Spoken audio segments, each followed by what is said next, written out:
Day 13, coming to the end of our series, 14 days to get you ready for the September 14th ACT.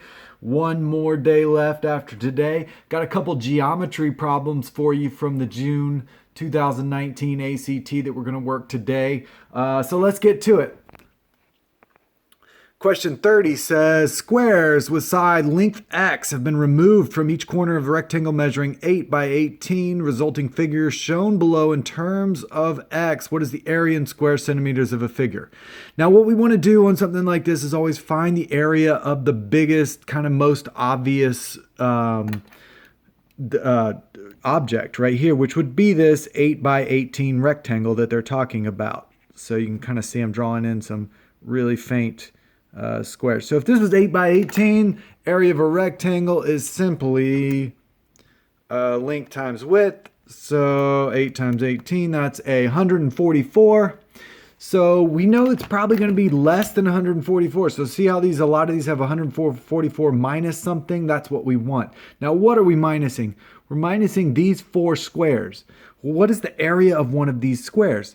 Length is x. Width is x, so it's just x times x, so it's x squared, and there's 4 of them, so we want 144 minus 4x squared. G is the correct answer here.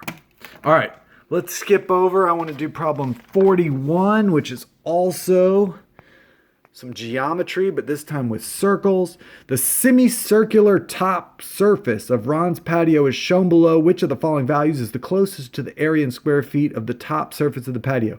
What is the area of a semicircle with a diameter of 12?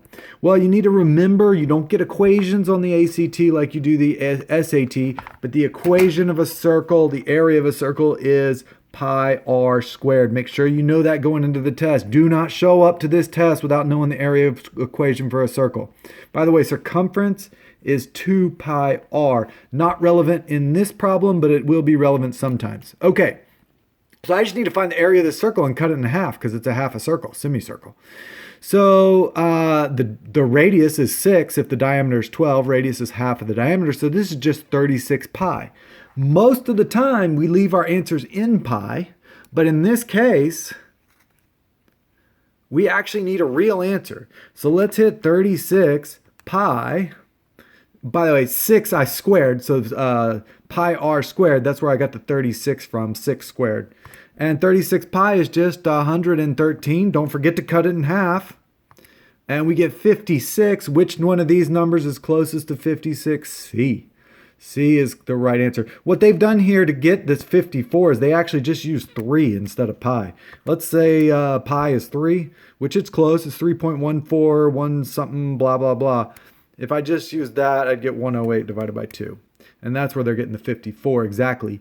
But yeah, 56, whichever way you do it, 54 is the closest answer. C is correct. All right, we'll see you tomorrow to wrap up the series. Talk to you later.